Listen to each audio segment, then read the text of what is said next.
On a hillside overlooking this shimmering city a year ago, a 29-year-old homeless man called James Boyd pitched his tent. He was a schizophrenic. Friends said he sought solace in nature to help deal with his condition.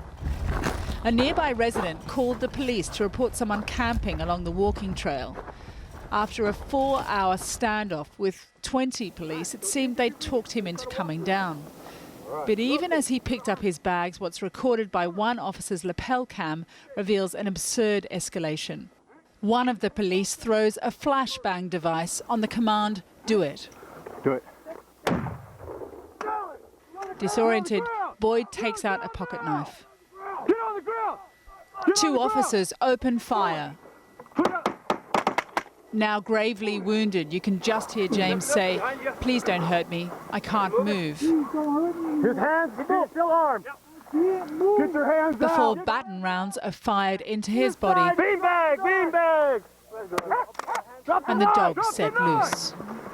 The body camera that caught the killing of James Matthew Boyd is irrefutable evidence that the city of Albuquerque Police Department was absolutely out of control.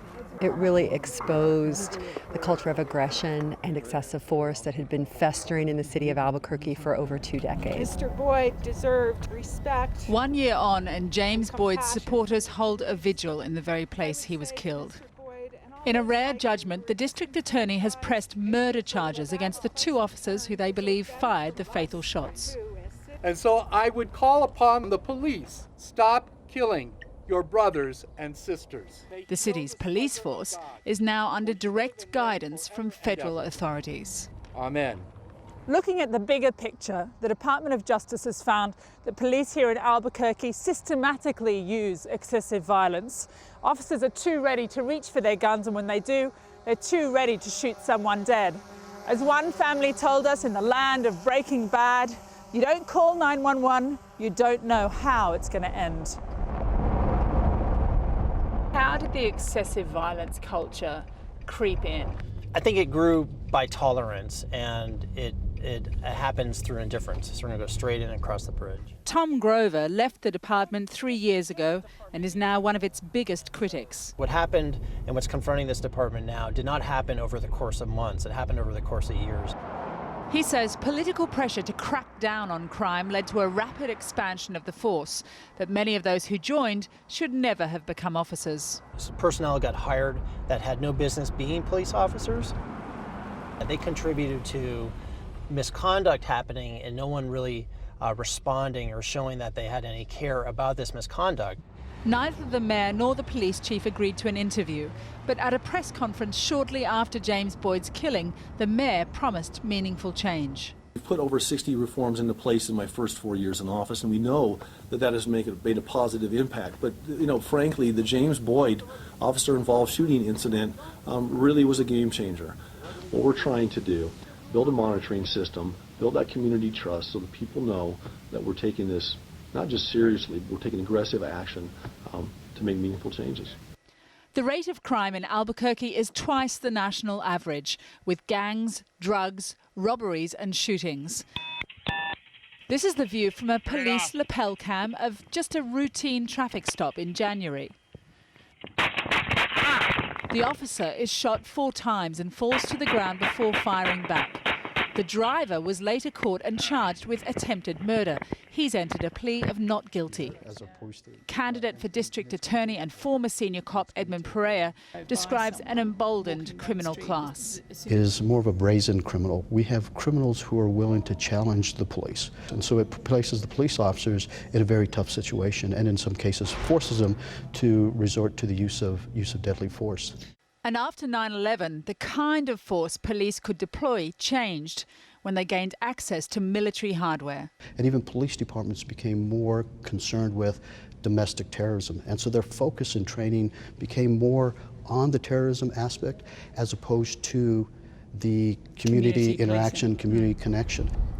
Sunrose Drive in suburban Albuquerque looked more like a war zone the day police killed 27-year-old Christopher Torres in his back garden. Tonight, the SWAT team and the bomb squad are in northwest Albuquerque in a neighborhood where police shot and killed a man. When they started tossing flashbang grenades in the front yard. Stephen and Renetta Torres were at work the day two plainclothes police came to serve a warrant on their son and instead shot and killed him.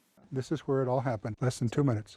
Less than 2 minutes. From the time they came to our house to the time they shot Christopher was less than 2 minutes. A neighbour who watched the scene unfold through a hole in the fence told his family police punched and struggled with him. A court found no evidence the police acted in self-defence. How it actually escalated to shots being fired, there's no explanation. The officer who shot him said that Christopher was struggling, so he shot him the first time. He continued to struggle, so he shot him the second time. And even after the second shot, he was still struggling, probably to free himself of this officer sitting on top of him.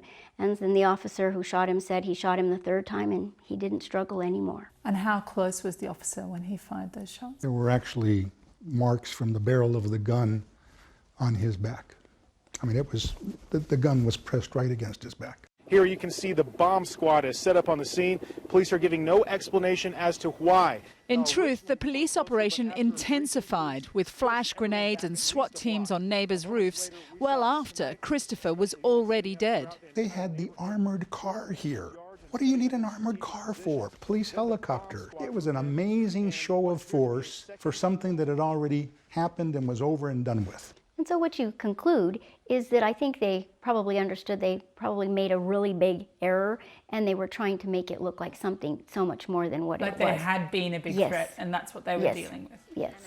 The police never faced criminal charges, but a district court judge found the two detectives unnecessarily escalated the situation with their own aggression.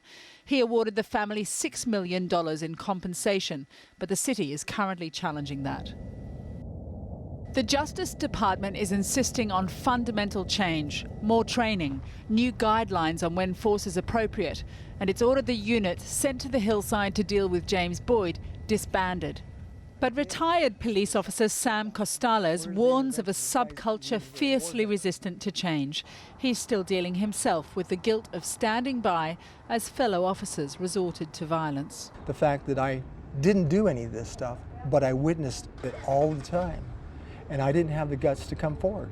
So me thinking I was a good police officer, I was no better than the rest of them. I was just as guilty as they were.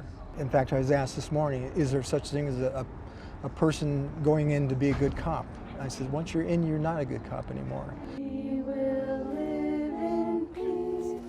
What happens next in Albuquerque is of national importance. But in a place where policing is militarized, mental illness can make you a target. Traffic stops become shootouts, the wrong people become cops, and violence hides behind a culture of silence. The challenges are immense. Thanks very much for watching. Next up, watch our film on wrongful convictions. Meet the men who were freed after decades in jail for crimes they say they didn't commit. And subscribe to Channel 4 News to make sure you don't miss any of our videos.